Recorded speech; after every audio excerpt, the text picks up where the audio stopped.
Hello? Is anyone in there? Hello. Yeah, welcome back to my channel. I hope you're all doing well.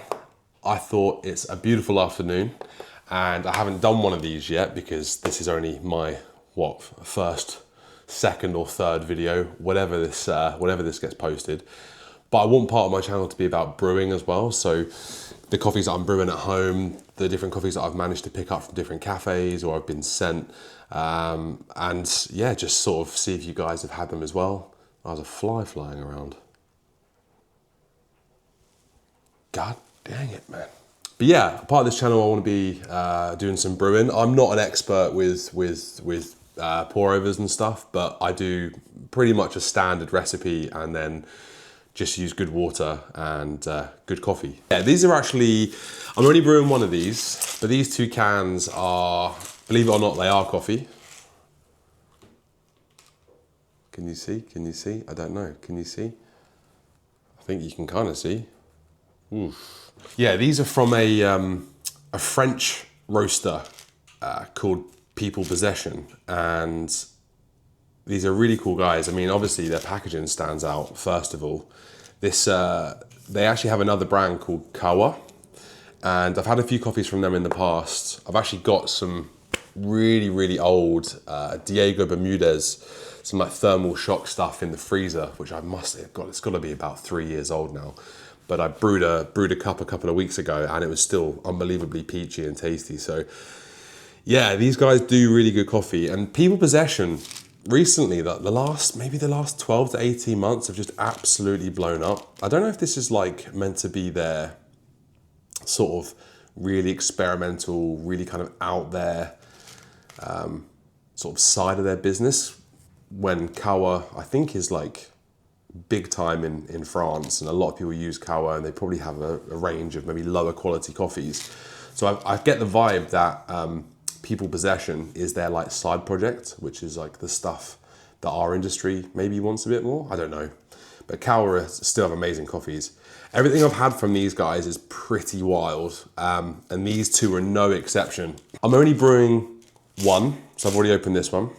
I haven't opened this one yet. I actually got given these by an account of ours, a lovely guy called Al, owns a place called Coffee Bar Birmingham, up in Birmingham, or Coffee Bar Collective.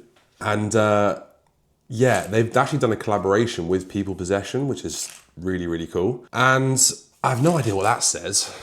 Anyone read that? But basically, this is from Colombia.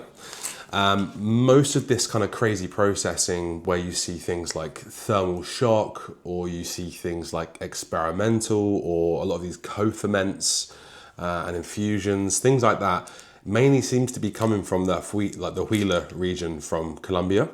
And the one I'm brewing today is the one they've actually done the collaboration with. So on here, this is from Colombia, it's from Huila. And this is from a producer called Linarco Rodriguez. And we've had we had one of his coffees late summer last year. I think it was a pink bourbon maybe, and it was absolutely delicious. It was nothing like this though. This is pretty funky, but this is the collaboration that People Possession have done with our friends in Birmingham. The process is a new one for me. I actually don't know, I've never heard of this before, but the process is called Coco Vinegar. It showed him it doesn't carry native vinegar, but yeah. I was going to say that's the one thing that you've got to be careful of, I guess, like vinegar and the association with it, right? When I first saw it on the can, I was like, whoa. But you know what? They're quite understanding. Like, you just got to stop and be like, right, doesn't taste like vinegar. It's called Coco Vinegar. You heard of Coco Vinegar? I'm actually just going to do a quick little Google and see what Coco Vinegar actually is. Coco Vinegar process coffee. There's one thing I'm not a massive fan about People Possession is their transparency is not great. Like, you can look at the coffees on their website, but they just don't say anything about them. I'll try and find some more information about what cocoa vinegar processing is, but there really is not much on their website. It says here that coconut vinegar doesn't directly process coffee in the way that it might be used to brew it. However, it can be used as a natural sweetener for coffee, similar to coconut sugar or coconut nectar. Additionally, some coffee roasters use a cocoa vinegar process, which involves a unique fermentation and drying method, resulting in a coffee with a distinct flavour profile. So it says some coffee roasters use a cocoa vinegar process, which involves a unique fermentation and drying method, resulting in a coffee with a distinct flavour. This process involves fermenting the coffee beans with the mother of coconut vinegar, which adds a unique flavour and texture to the final product. The cocoa vinegar process is used in coffee production by roasters like People Possession and Cofio. Okay, so it looks like cocoa vinegar is basically an advanced process method, but it maybe adds like a level of sweetness to it. So, I don't know. So this is a from Linarco Rodriguez. This is cocoa vinegar. It's a pink bourbon. So a pink bourbon is, ironically enough, it's not actually a bourbon. It's an Ethiopian landrace variety. So the name is a little bit misleading, and essentially it's quite a nice story. It's a sort of Colombian, found in Colombia, and they realized, well, a particular farmer noticed there was like an orangey pink color to the coffee cherries, and the name Pink Bourbon stuck. And every time I've had a Pink Bourbon, and we've just literally had one on the range, which is just sold out last week, they're just so delicious. I've never had one that's had so much processing attached, but this one's saying it tastes like pina colada, milk chocolate, and orange zest. So let's brew it in the cup, man. Yeah, so the recipe today is 21 grams in on setting 5.1 on the Fellow O Gen 2. And I'll be using 350 grams of water. I kind of jump between 5.1 and 5.2. I just find that if I'm aiming for like a 2.5, 3 minute brew, and I want like nice sweetness, keep the body light, I've just found that grind size with the particular way I brew is absolutely delicious. I mean, straight away, the coffee smells pretty bonkers. And this was roasted. This was roasted on the 23rd of January, and it's now like mid-April. It smells like spicy, really rich, intense chocolate, almost quite limey, like almost tropical-like. It does smell pretty damn good. Yeah, let me grab the kettle. Kettle is brewed. The water I'm using as well, I'm just gonna use Tesco Ashbeck. As many of you guys might know, good coffee, good water equals good times. If you want to use tap water, you're going to kill all of your coffees. It's never going to taste great. If you're going to be using filtered water from like a Brita filter, it's just a carbon filter. So yeah, you'll get rid of some of the taints and the coffee will taste better. But to be honest, if you really, really want to up your coffee game, just buy like bottled water, or if you've got the luxury of zero water or reverse osmosis water, then you could obviously remineralize it yourself with things like Lotus or Apex. But personally, for simplicity, I just tend to go for Tesco Ashbeck. The makeup of the water works really, really well with a lot of coffees, doesn't scale your kettle up, and overall just tastes much better. I've never brewed sitting down before, so I don't know how this is gonna work. But wet the filter paper, because nobody wants to go in dry. I find that the water's probably about 93 degrees anyway. Always wet your filter. It does smell pretty mental. I think if you're into like quite heavy processed coffees or quite experimental process, I think you'll probably like this. It's intense, but I think it's gonna taste great. I'm gonna do a 50 gram bloom, wait about 45 seconds, and then I'm gonna do 3 more pours. So just 100 gram pours each, just a normal spiral, starting from the middle to the outside.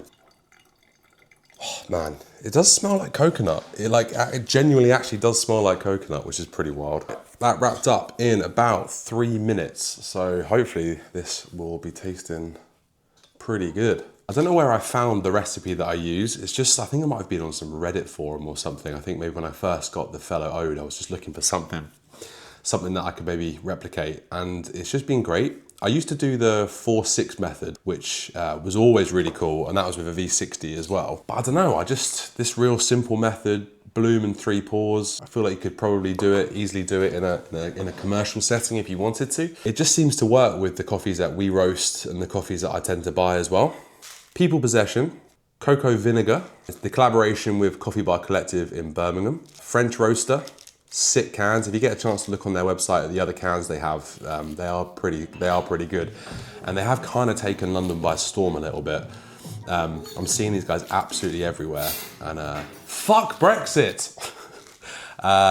You can sell into the UK from Europe, but you can't sell out into Europe without lots of issues. It sucks, but we do have some amazing customers internationally in Europe as well that do buy our coffees, even though there's stupid charges and all that crap now. Oh, hello. Dropped a couple of beans. So this says, yeah, tastes like pina colada, milk chocolate, orange zest. So I'm definitely getting the dark, and I'm getting more like dark, intense chocolate. Maybe because it's a little bit older now. Pina colada, definitely getting that kind of limey, like coconut flavor. Mug of choice today is by Process. So Process, Ben, who owns Process in Northern Ireland, is an awesome dude. And he was kind enough to give me one of these mugs at last year's coffee festival. It's a weighty boy. It's a weighty boy, but you know, hash it out, drinking filter coffee out of a diner mug, why not? Just smells unbelievably sweet.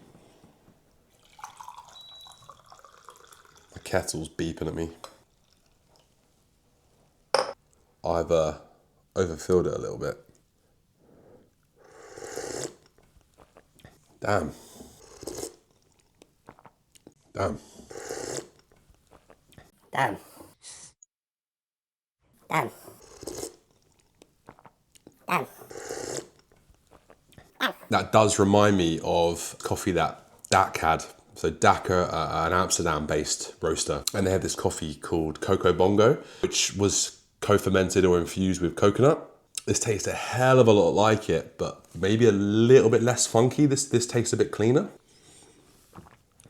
Yeah, so I'd say ironically enough, it does taste like coconut, which is a really bizarre flavor to experience in coffee, especially if you've like not drunk loads of coffee and suddenly you're tasting coconut and maybe you're used to like darker roasts and stuff. And this isn't a dark roast at all.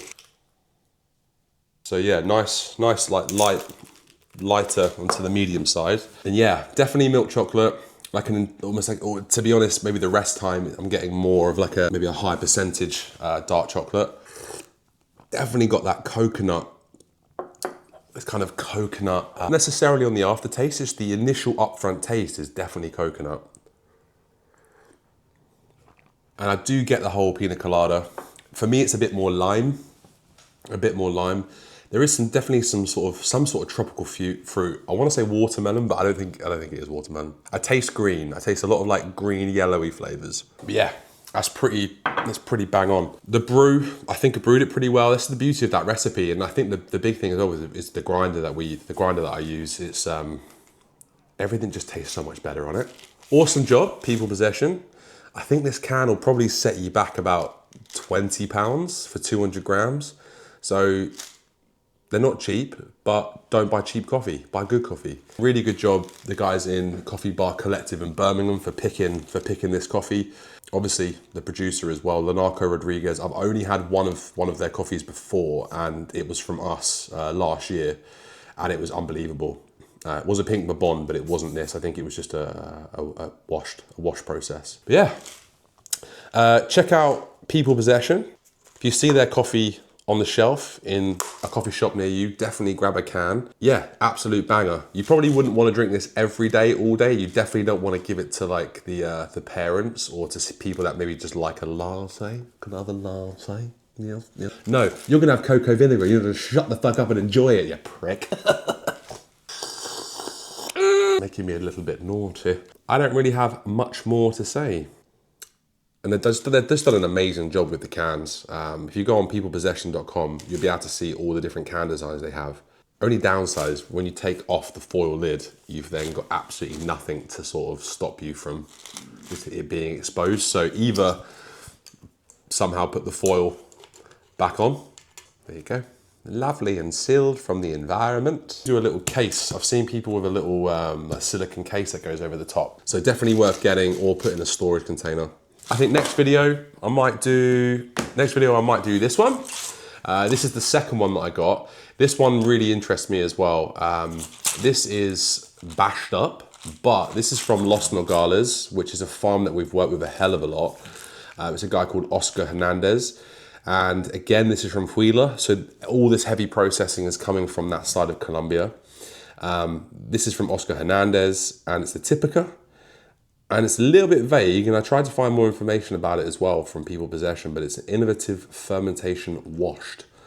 And tastes like fresh strawberry, tiramisu, melon, and tropical fruit juice. So it sounds fucking banging, mate. But yeah, I don't really have much planned with these review videos. I'm just kind of like just brewing it as if like you were at my house and we're just chatting about it. I'm not going to go too intense with any of the details, but I don't know, I wasn't really thinking of scoring the coffees either. But how should we do it? Should we do it out of 10? Do we want to score these coffees? Is that the whole point of this channel? Or the whole point of this video? I would say, out of 10, I would say this is a solid 7.5. It's a weird scale anyway. I don't really know what I'm basing that off because it's the first video. But I would say, yeah, let's say 7.5. For me, this is a lot cleaner than the other sort of coconut infused or like processes that I've had in the past. But there's almost a little bit, it's just tipping ever so slightly into that funk a little bit too much for me. But I know that this is flavor of the month right now. Everyone's really, really liking these kind of heavily processed coffees. Sometimes a boy just wants a washed coffee, you know? I just want washed. Give me a tasty coffee that tastes like coffee. This is close, but a little bit of the funk got me holding back on the score. But it does taste great. I know the quality of the coffee they've bought is incredible as well. And yeah, I think it's a sick collaboration to do. Yeah. So 7.5, People Possession, the Coco Vinegar process, collaboration with Coffee Bar Collective in Birmingham. Oh, reach back. Oh, reach back. Anyway, I'm gonna go outside. It's sunny. I'm in my kitchen. I'm gonna go enjoy this in the sun. Peace. Oh.